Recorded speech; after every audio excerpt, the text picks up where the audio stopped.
anybody else need Bibles? Eighth grade Sunday school teacher. Yeah. Meaning because I haven't met you yet. You haven't been to Sunday school yet. All right.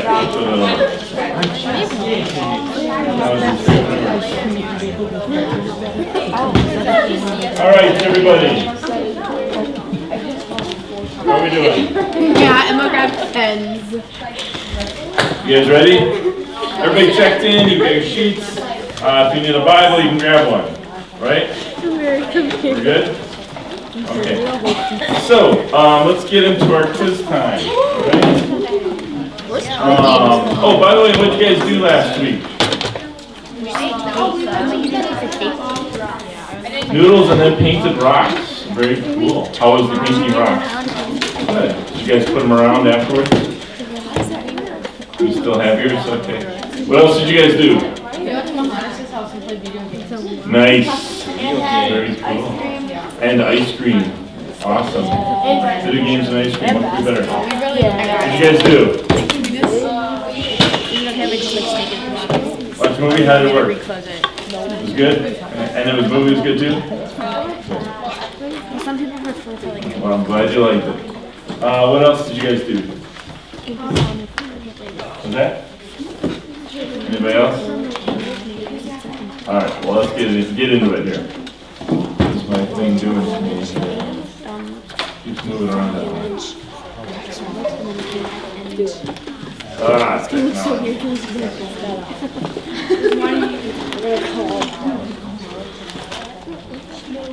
Leave it there. Okay. Quiz time, let's go through it. Yes. You sure can if you answer a question. Why does it keep changing on me?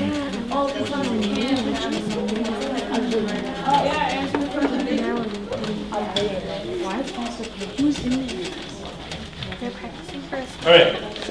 One thing to note, I have Blow Pops and I have Tootsie Rolls. So call it out when you come up with an answer. You gotta tell me what you want. All right. So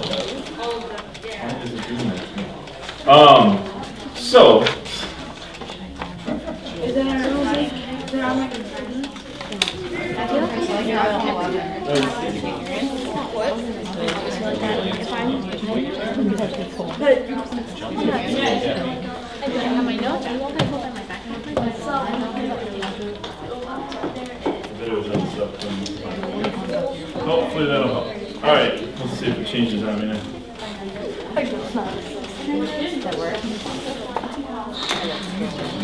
Okay. Have fun. Things we do to try and make people happy. All right. So the first lesson was on what book? Creation. Creation. What was the book? Genesis. Genesis. 1. Tootsie Roll, Blow Pop. 12. Oh, don't hit hard. That was good day. I was on creation and Genesis. How many days did we talk about creation happened? How many days did it take for God to create? 6. And what happened on the 7th day? The day God rested. And what do we call that day? The Sabbath. Call it out. Can you get rid of me? What day as Christians do we honor the Sabbath? Sunday. Blow Pop? And what day do our Jewish brothers and sisters honor it?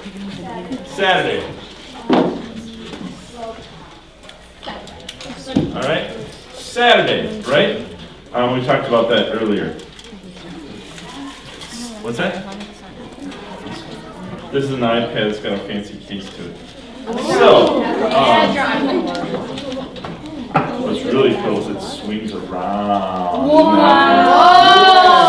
cool! I hate everything else about it, but the swinging around part is cool. Thank you. Moving on. So, let's see. And what did God say that humans should do? What's our role in creation? Yeah. There's a big D word.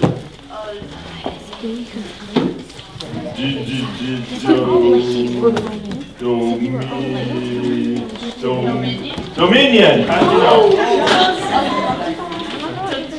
Tootsie Roll. All right. Chocolate. All right. Dominion. What does dominion mean? Be a caretaker. All right. To be a caretaker of the earth. That's our job as people that work taking care of the earth by having dominion over it. All right. You guys are all ready for the skit? Yes. So I'm going to remind me about halfway through when I do the reading, you guys are going to jump up and do our skit. Okay? So, by the way, what do you guys like? Little Pops or Tootsie Rolls? What do you like? Little Pops or Tootsie Rolls? Go Ashley! Woo! Little Pops or Tootsie Rolls? All right, thank you for doing that. So, oh yeah, sorry. Tootsie Roll. All right, sorry about that. So, okay, so that's our creation story. Oh, what did God say after God made each day? Yes. It was good. Was it just good, or was it? It was very good, right? Good. Tootsie Pop? Tootsie Pop. Any Tootsie Pop? Chocolate, orange, cherry. Orange. What? No, you cannot throw them. I don't trust you. I don't trust myself. At least I'm insured. All right. Let's see. Moving on to the second lesson, which was about what story? Do you remember? Yes. The fall. Okay. Okay, so the last day I'm doing this again. All right. This dude's Little Pop. What? 50-50 chance. All right. By the way, if you don't like the flavor you get, you can always come and trade it in after the lesson. Okay, so that doesn't mean you get to lick it off and then bring it up. It's just like bring it fully wrapped and you can swap it. All right. It's not, no, you cannot rewrap it. All right, moving on. The fall. What was the fall about? Yes? When Adam and Eve ate the forbidden fruit. When Adam and Eve ate the forbidden fruit. And what happened after they ate the forbidden fruit? They felt naked and like bad. Like They realized they were naked. They felt bad. Well, Pop? Yes. And so here's the deal. I'm just going to give you Blow Pop unless I hear you say Tootsie Roll. All right, we're going to do it that way. So, say they shame, guilt, they felt bad, they realized they were naked, all those things. So we would say because they disobeyed God, right, in that story. So we would say because they sinned. What is the definition for the word sin? Separating yourself from God. Separating yourself from God. Very good. All right? You got it good. All right. So sin is when we separate ourselves from God. All right? Third lesson we got into, yes? You ready for it? Third lesson we got into Father who? Oh. Abraham. Right? And we called, it's in your mouth. Put your hands down. Put your hands down. So we called Father Abraham one of our what? Put your hand down if you have a sucker right. Sam. Forefather. After the lesson. After the lesson. Forefathers. He's one of the forefathers. We also call them what? Another word, it's a P word. What else would you call them? Another name for forefather is patriarch. Patriarch. So there were three of them. Abraham, give me the second one. Do not tell. She knew it. She already knew it. Don't whisper anymore. Abraham, Isaac, and Jacob. Right? Abraham, Isaac, and Jacob. Now, Abraham was married to who?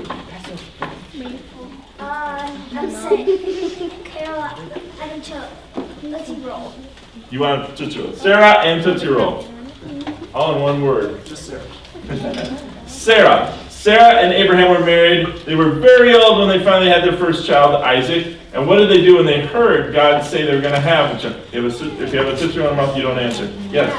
What's that? They laughed. And so what does Isaac's name mean? Laughter. Laughter, right? So, they laughed because they were so old. They said, well, how can this be? Now, God gave them a promise. What was in that promise? There were two things God promised. Yes? There would be as many kids as there were stars in the sky. Descendants as many as stars in the sky, and then what else?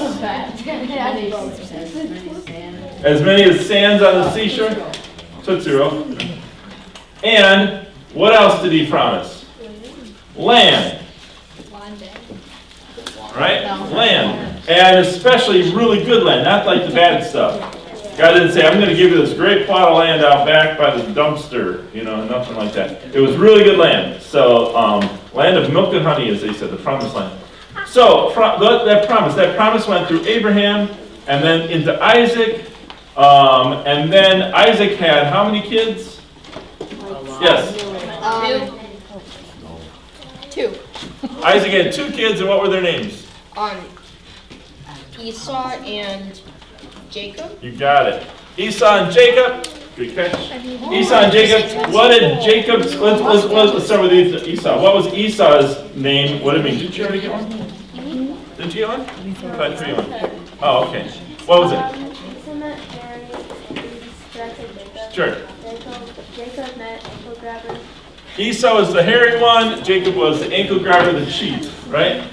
And in all that, Jacob ends up getting the blessing. We won't tell that whole story right now because I'm trying to keep moving on.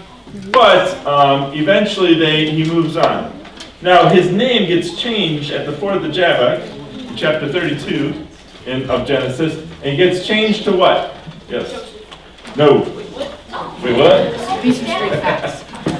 That's a great answer. Wait, what? Jacob's name gets changed to something very famous. Yes. Israel, which means, you want to switch roll? Is that what you want? What does Israel mean? Do you remember?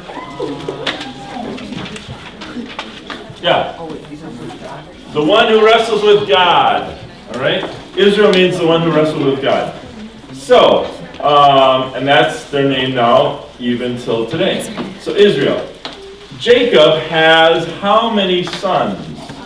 Yeah. Now, if you already answered, don't answer. Yes. You don't know? Yes. 12. Right? 12 sons. You're not getting another one. I already got one. No, the answer. I got 12. 12 sons. All right? And, yes. I know what they were called. What were they called? The Israelites. They were called the Israelites. And they became, there's another name for them, the 12 tribes of Israel. 12 tribes of Israel. Because they become tribes as we tell our story today. Now, who is the brother of one of the 12 that is the most favored by Jacob? Yes? The one with the coat of many colors. Exactly. Remember his name? No. Joseph? The one with many colors, the multicolored coat, right? He's the favorite one he's the favorite one of Jacob, and his brothers get really jealous. They throw him in a pit to kill him. Essentially, they end up selling him then to an Egyptian slave trader. He interprets the dreams of the Pharaoh, and Pharaoh then brings him into his house and says, "You're gonna take over this whole project for me, which is to save my people. So when we have hard times, it'll work out great." So then he is doing so well that he does what? What does Joseph do for his whole family? No. That's one the intern got. No. Yes. I know his wife. He invites the entire family. What's that? Tootsie Roll? He invites, like, I don't know what the difference is. They're a little different. Cherry and strawberry. He invites Jacob and his entire family to come live in Egypt in the Pharaoh's castle. And that's how Genesis ends. We start off Exodus, though, 400 years later, and everybody's miserable because now the Israelites have gotten so big that Pharaoh's can't stand them anymore. They're going to eat the Egyptians out of house and home. Make sure you check your name in. And so this is where Exodus starts out. Do you remember who the baby is that gets saved at the beginning of the story? Yes. Moses, right? And he's a baby. He ends up living in Pharaoh's house because I think it's Pharaoh's daughter brings him in, right? No, Pharaoh's wife. I think it's daughter. Look it up. Could be wife, could be daughter. I don't know. Somebody look it up. You get a sucker if you get it right. So, you already got a sucker. You don't get another one. Hey, what's the Bible? Read your Bible. It's in the Bible. I told you, but I'm not sure I was right. That's why I'm asking. Okay, moving on. Moses does something terrible and he runs away. What was that terrible thing? He died? No, he didn't die. He killed somebody, right? And his daughter is the one that brings him in as baby. Thank you. I will look You it up. confirmed it over here already. Thank you. Okay, good. So, kills somebody, runs away out in the desert, meets up with other Israelites, and a while later, as he's sheep herding, something crazy happens. Some guy talks to him through what? Burning bush. Excellent. Burning bush, and he says, what does he say to Pharaoh? Or what does God say to Moses? Yeah. What does he say? Hey Moses! What you doing over there? What else does he say?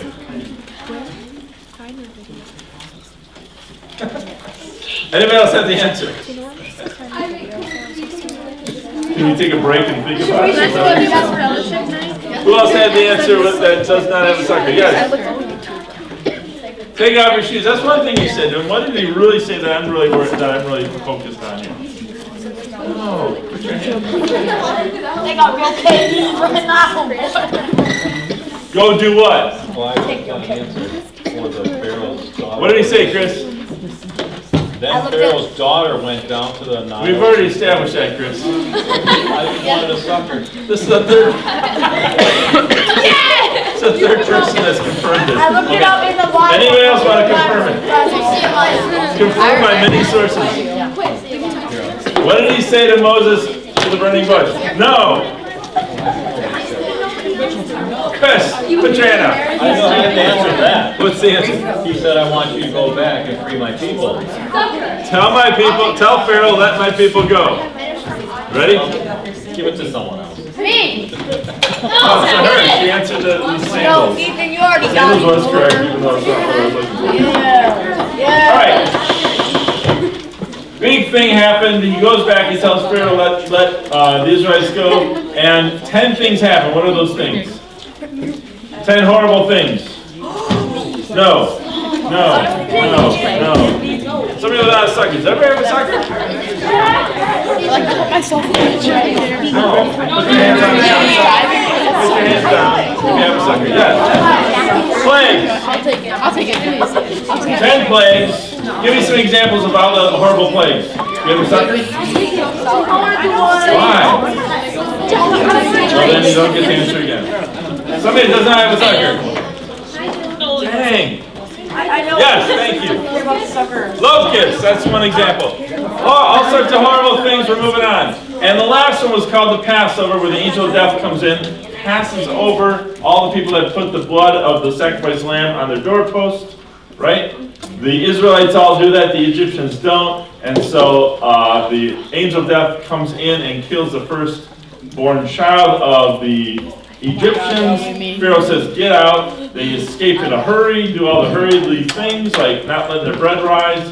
And they go out in the desert, and then Pharaoh changes his mind and says, go kill them in the desert.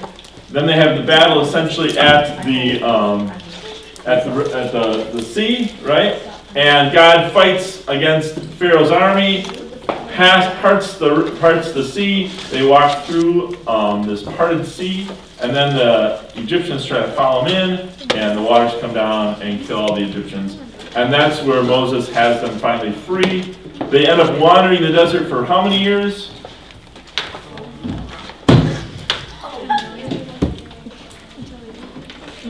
40 years.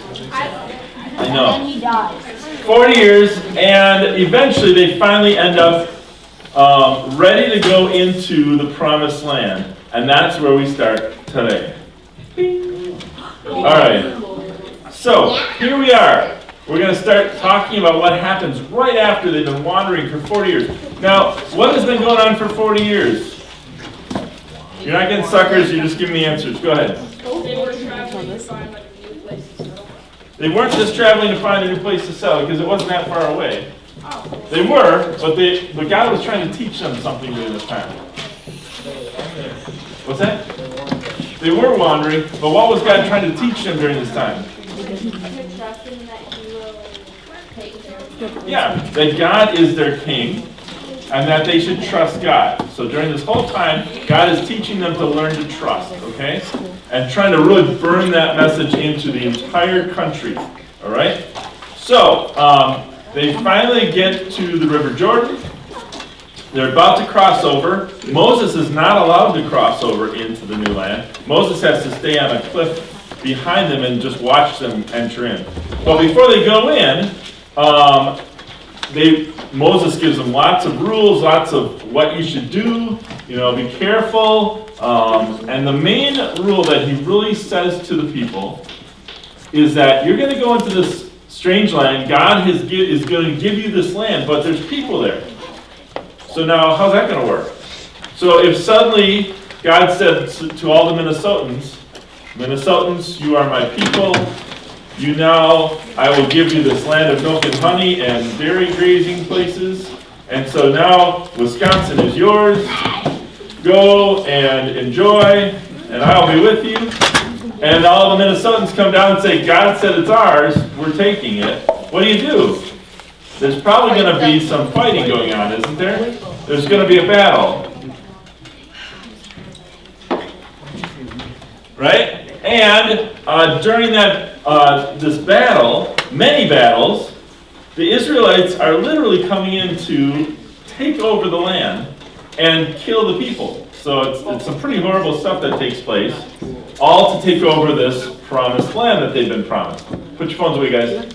So during that time, as they're coming in, before they do this, God says, now remember the lessons we've been learning the last 40 years. Who are you supposed to trust? God. God, right? Yeah. Supposed to be learning to trust God. And when they get to the promised land, all these people that are living there don't know anything about God. And so they live out their religion in a whole different way. And a lot of it has to do with, for example, as they're farmers, most people are farmers in that day and age. It's an agrarian society, right? As they live out being farmers, they realize, well, if I want my crops to do well, I should do this. What do you think they do? They do it. What do you think they should do? Yeah. Sacrifice animals. Well, they actually would often pray to lots of gods. They'd make their own little gods, little statues, little idols. And then they would pray and they would say to the rain god, they'd make a rain god. And they'd say, if I pray to the rain god, then it'll rain and I'll be taken care of and my crops will grow. They had all these little gods that they made up, little statues, and they'd pray to these gods, and then they'd say, if I do these things, if I pray in this way, then the gods will take care of us, okay? So God is saying, one of the big rules I want you to realize is when you come into the promised land, they're going to be breaking the number one commandment, right? I am the Lord your God, you shall have no other gods before me. Remember that? That's the first commandment. And they're all worshiping other gods, right? And so he says, don't do that. Big no-no. And that's one of the big rules that they learn, all right? And so, as they enter in, this becomes a big problem because they really do start to live according to how the natives live. So they don't kill everybody, so a lot of people are there, and they even start to marry some of those people. And so when you marry people, suddenly you really have to listen to what they say, right? And so as they try to learn to be farmers, and they're trying to figure out how to farm, the people that live there say, well, this is how you farm. You make a big hole in the ground, right? A row, you put your seeds in, cover it over, and then you walk over to this idol and you say a prayer, right? You've got to pray to the idol. That's important because otherwise it won't rain. So that's what they're telling the Israelites. And so the Israelites go, oh, okay. And they start doing all the things that are wrong according to what God told them not to do. Okay? So they're sinning. And this becomes a big, big problem. Now, I want us to watch well, let me tell you this one more thing. So idolatry becomes a big problem as they go in and take over the promised land. While they're in the promised land, they need people to be their leaders. So, so most of the nations have what? A king, right? But God said what? I am your king, right? God kept saying, I am your king. You shall have no other kings, all right? So instead of a king, God sends them leaders, and they call them what? Yes. Judges? Judges. So the leaders are called judges, and they're the ones that kind of rule over the people and give them, just like a judge, give them arbitration, the problems that come up. A lot of time, the kings and the queens, their job was really to arbitrate over the problems. A problem would come up, and the people would say, my neighbor just stole what do I do here? And they'd say, well, we're going to do this. Somebody with authority, the leader, gets to make those decisions. So judges become the people that rule over God's people. Now realize, how many sons did Jacob have? Do you remember that? He had 12. 12. Thank you. 12 sons. When they get to the promised land, those 12 sons have grown into tribes. So even during Moses' day, as they're wandering, those people kept having more and more kids, more and more babies, and they become tribes. So they say the 12 tribes of Jacob, 12 tribes of Israel. All right? So when they get to the promised land, they say, okay, your tribe, you guys go over there. Your tribe, you get that spot over there. Your tribe, you're going to go over to that section. They all split up the whole area, and they got kind of like little counties. Right? It's not that big an area. But they split it up, and they each got their own little section. So 12 sections. And so you have judges ruling over the different sections and the people as a whole. Now, I want us to watch a little video.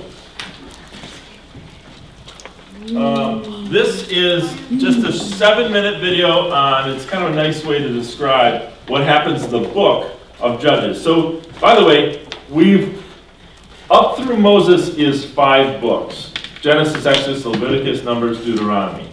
Okay? Genesis we cover with all the patriarchs, right, up through Joseph. Moses is the story of the Exodus, but then afterwards, the 3 other books are all about the law. And imagine suddenly having thousands of people living together. You kind of have to come up with some rules, don't you? Otherwise, everybody tramples over everybody else.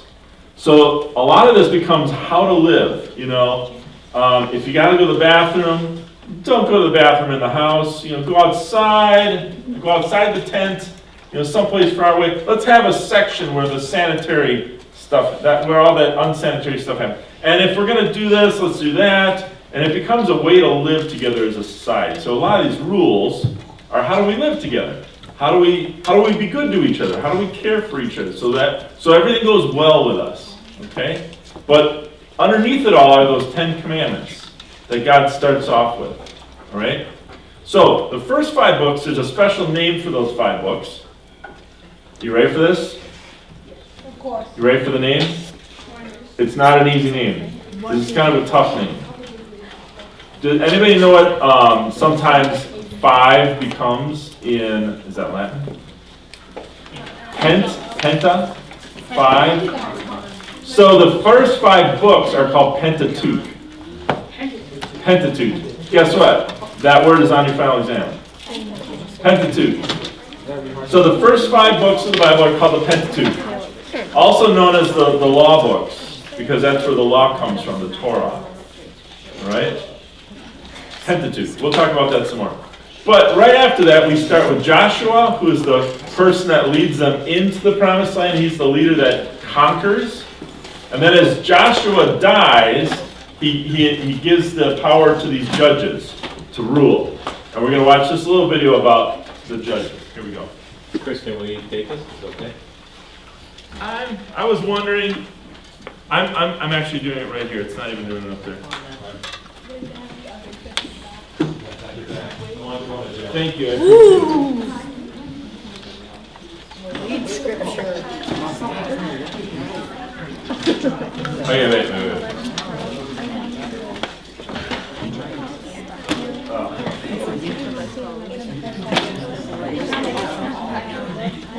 It's right there. What are you talking about? And he's it's so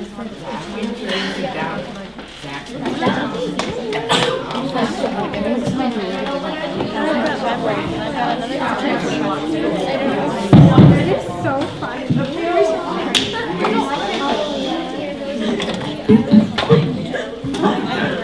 Hey guys.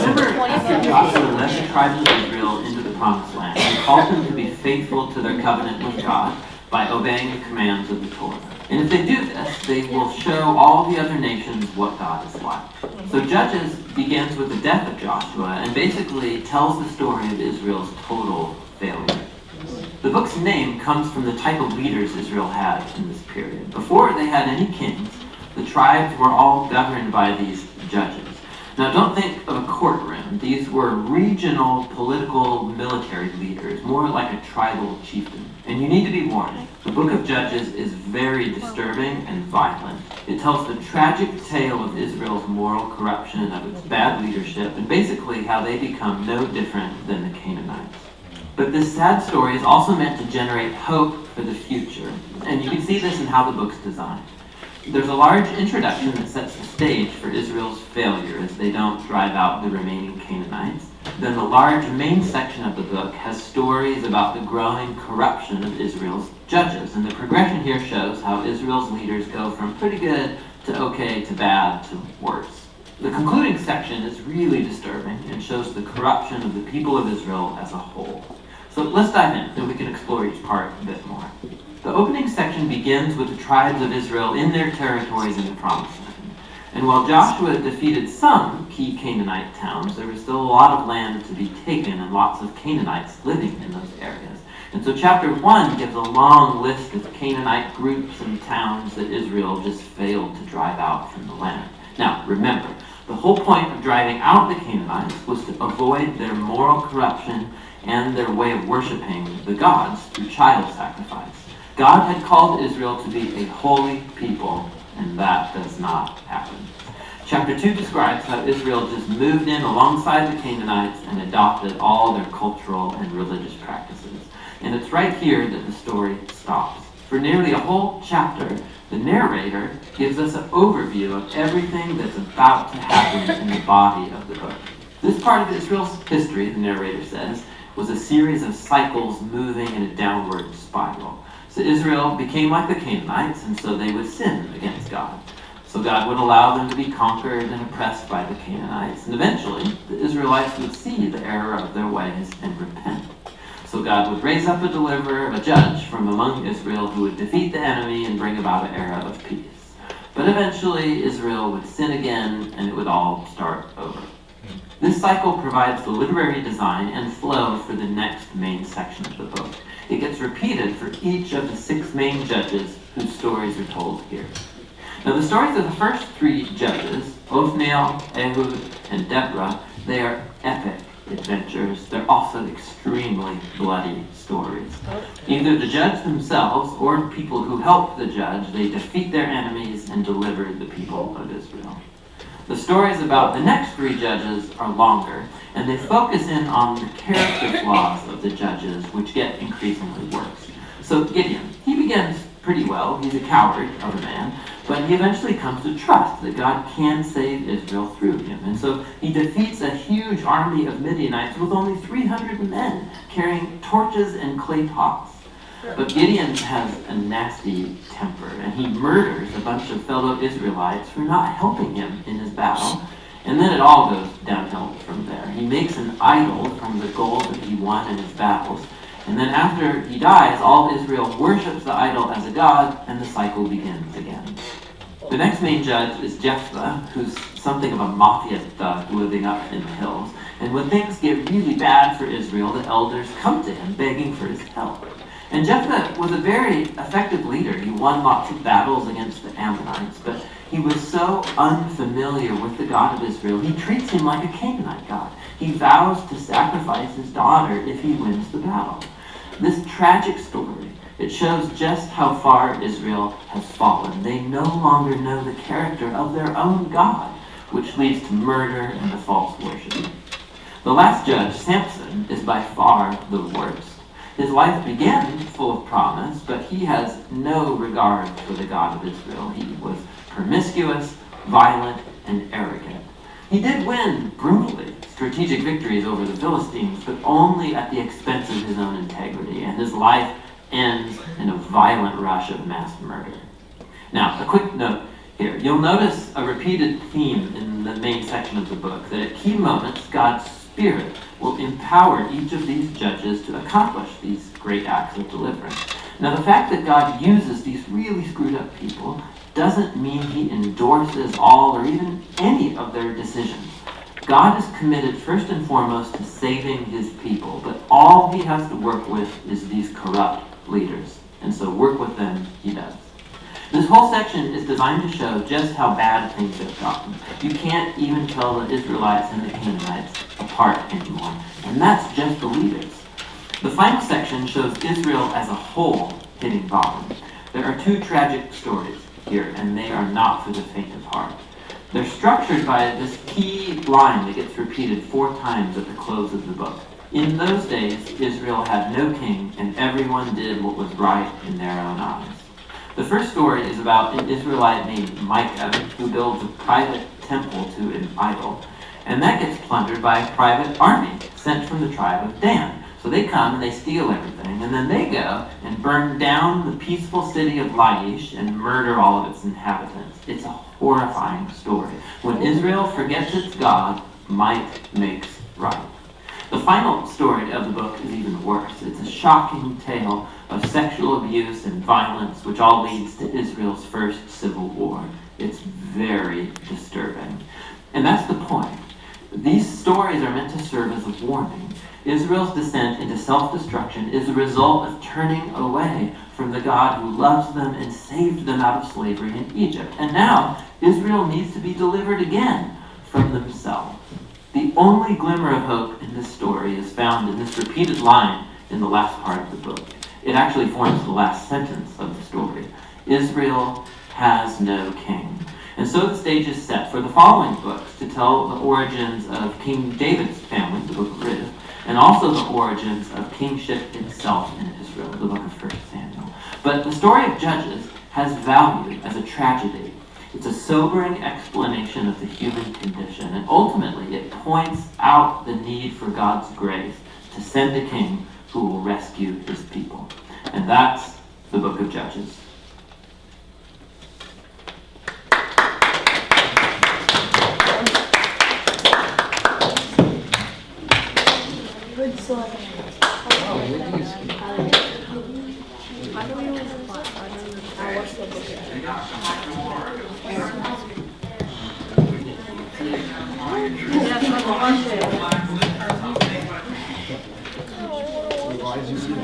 Okay.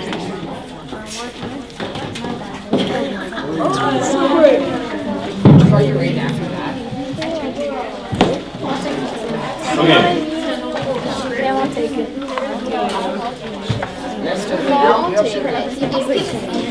Now, so right after the Judges, the book of Judges ends, we get into the prophet Samuel. And Samuel is called as a boy to be a prophet. And it starts off, he's doing these things, I should say, he gets into the section, I don't want to switch that, let's stop that, let's do that, okay. And there's a section in 1 Samuel where where the people are wanting a king. Now, do we have our skit? Yes. Okay, you guys ready to come and give it? Come on, Jason.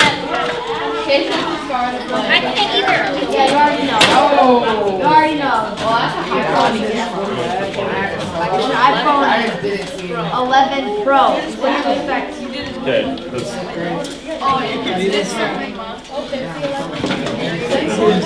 Wait, is that the kind of phone with 3 cameras? Yeah. That's like 6. all right, now, give them your attention, no talking, let them talk. Here we go, hit it. And now, fear and not so ready for any time players proudly present We Want a King. We take you to the protest outside the tent of Samuel, the judge of Israel. We want a king! We want a king! What's the commotion? It appears to me that people are demanding a king, sir. A king? God doesn't want them to have a king. Kings are trouble. Quiet! Quiet! Quiet! Thank you. Now what's all this king business? We want a pontiff. No, a regal emperor. No. We want us an imperial constitutional monarchy. Oh, what? They mean they want a king. Yeah! We want a king! Quiet! Quiet! Quiet! Thank you. What do you want a king for? Isn't God's rule enough for you? Well, God's rule is nice. But it isn't everything. We want us something a little more, tangible. What? They mean they want someone a little more visible. It's hard for people to visualize God, so they want someone to represent God for them. Something like a king. Yeah! We want a king! We want a king! Quiet! Quiet! Quiet! Why on earth do you want a king? Do you know how much trouble kings are? But all the other nations around us have kings. Yeah, what he said. What he said. That's a stupid reason. If all the other nations jumped off a cliff, I don't think that's one's going to work with them, sir. Too practical. So I'm a patriarch. Sue me. Okay, you're right. Another tech. Why don't you stick with the system of judges God has in place to rule you? We've been wandering in a nomadic existence long enough, and now we're settling down. What he means to say is, how are we going to be a great nation unless we look like everybody else? Yeah, like everybody else. And how exactly do they look? They have kings, sir. Yeah. Yeah, we want a king too. We want a king! Quiet! Quiet! Quiet! A king will demand loyalty from you. That's okay. It's nice to be loyal. Yeah, like everybody else. A king will make demands, set laws. Aren't God's laws enough? No, we want new ones. New laws. Like what? New ones, like what?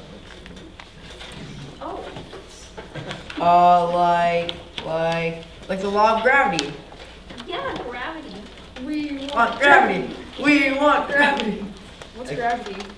A king will draft your children into armies, take away your sons, steal your daughters for his harem, tax the best of the fields and flocks. That's okay. We want taxes. Yeah, we love taxes. Yeah, what's taxes? You're better off living by God's laws and with the judges in place.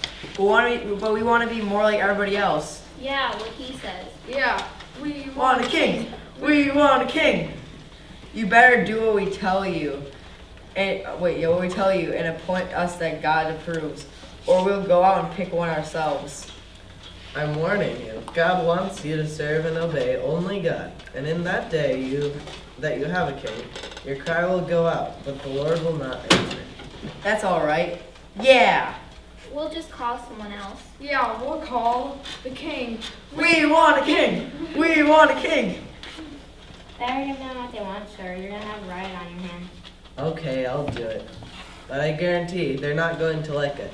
Quiet, quiet, quiet! I'll do as you wish. I will anoint Saul, son of Kish, as the first king of Israel. And after him David, and after David Solomon, And after that, a whole slew of miserable despots will follow. Yeah! We like despots. We adore despots. Yeah, we do. What's a despot? A despot is a rotten, miserable, low-down, directional, economical king. King, yeah. We want a despot. We want a despot. And so Samuel finally gave in. He anointed Saul first king of Israel, and after Saul came David, and then Solomon, and after that came a whole slew of miserable, rotten, and within a few years, instead of giving their allegiance to God, the nation of Israel had become just like everyone else. And their cheers eventually changed to, well, you can probably guess it. Down with the king. Down with the king. Quiet, quiet, quiet! Somebody call 911. Quiet! That's it. Good job, Jason. I love your job. Good job.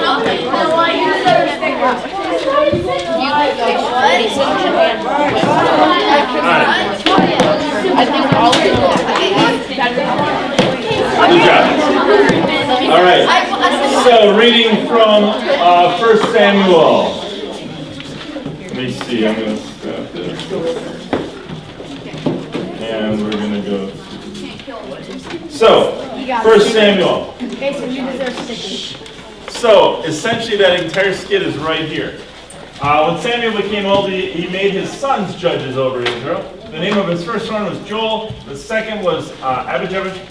They were judges in Beersheba, yet his sons did not follow his ways. They turned aside after their gain. They took bribes and perverted judges. That whole cycle continues again. Remember how the cycle talked about in the video? Then the elders of Israel gathered together and came to Samuel at Ramah and said to him, "You are old, and your sons do not follow in your good ways. Appoint for us then a king to govern us, like all the other nations." Right? I want to be like all the other nations. Right? But the thing displeased Samuel when they said, "Give us a king to govern us." Samuel prayed to the Lord, and the Lord said to Samuel, "Listen to the voice of the people in all that they say to you, for they have not rejected you, but they have rejected me from being their king." So remember, God said, "I'm your king." That's all you got to remember. But the people can say, "We want to be like all the other countries. We want a king." And so they're rejecting God. Just as they have done to me from the day I brought them out of Egypt to this day, forsaking me, serving other gods, so also they are doing to you. Now then, listen to their voice. Only you shall solemnly warn them, and show them the ways of the king who shall reign over them. So Samuel reported all the words of the Lord to the people who were asking him for a king. He said, "These will be the ways of the king who will rule over you. He will take your sons and appoint them to his chariots, and to be his horsemen, and to run before his chariots. And he will appoint for himself commanders of thousands, commanders of 50s, and some to plow his ground and reap his harvest, and make his implements of war and equipments of his chariots. He will take your daughters to be perfumers and cookers and cooks and bakers. He will take the best of your fields and vineyards and olive orchards and give them to his courtiers. He will take 1/10 of your grain in your vineyards and give it to his officers and his courtiers. He will take your male and female slaves and the best of your cattle and donkeys. He will put them to his work. He will take 1/10 of your flocks, and you shall be his slaves." That's the point. You shall be his slaves. "And in that day, you will cry out because of your king, who you have chosen for yourselves, but the Lord will not answer you in that day." Remember the cycle? Every time they cried out, God would deliver them a new judge. Every time. This time he's saying, "I'm not going to save you again." Right? But the people refused to listen to Samuel. They said, "No, but we are determined to have a king over us, so that we may be like all the other nations." It's right there in the Bible. It sounds so 3-year-oldish, doesn't it? "And that our king may govern us and go out before us and fight our battles." When Samuel heard all the words of the people, he repeated them in the ears of the Lord. The Lord said to Samuel, "Listen to their voice and set a king over them." Samuel then said to the people of Israel, "Each of you return home." And that's where we get Saul. So, from that point on, they become a nation. They become a nation with a king. Now, I gave you that sheet. It was on the table, right? This shows you the history of the kingdoms of Israel. Remember how there were 12 tribes? Remember how the 12 sons of Jacob become the 12 tribes? You see the 12 tribes at the top. They're not all named, but those are the tribes. And they then become one nation. Now, the nation is under only 3 kings. Only under 3 kings, Saul, David, and Solomon, are all the tribes together in one nation. One nation of Israel, up through those first 3 kings. Saul, now you'll notice there's a check mark next to Solomon and a check mark next to David. That is symbolizing that they're essentially good kings. All right? Saul was not a good king. He ends in a terrible way. Right? David, the shepherd boy who defeats the giant, right, ends up being the king. Now it continues to say throughout his story that he walked with the Lord. Now, David, if you read the story, really does some terrible things. Really terrible things. But it continues to say he walks with the Lord because he continues to pray to God, continues to only worship God. Even though he's doing all these terrible things, he's focused on only worshiping God, not worshiping false idols. And so it says he continues to walk with the Lord. And a lot of the Psalms that we have are actually written by David. We'll look at a few of those later. But Saul's bad, David and Solomon's David's son, are the 3 kings of Israel's history that rule under the United Kingdom. Solomon gets known for being very wise. There's a story about where 2 women bring this baby to Solomon, and they both say, "I'm the baby's mother." And it's one of these things of like rule over the situation and tell which mother is going to get the baby. And both ladies are saying, "This is my baby." And Solomon, in his wisdom, finally says, "Well, let's cut the baby in half and give it to both mothers." And the one mother that says, "No, don't cut the baby in half," he realizes that's the real mother, right? The one that really would care in that situation. So, the story of his wisdom, he's also known for being the person that builds the incredible temple in Jerusalem. Even though, throughout that time, God says, "I'm God. I don't need a little building to live in. You know, I live in the universe, right? I inherit the entire universe. I don't need a little building. That's silly." But they said, "No, we need to be like all the others, right? We need to have this temple." And so Solomon builds this incredibly grand, huge temple. After that point, all the kingdom of Israel gets divided, and they become 2 kingdoms. And all these other kings going down the left and right become kings for those 2 kingdoms, Judah and Israel. Okay? Israel's in the north, Judah's in the south.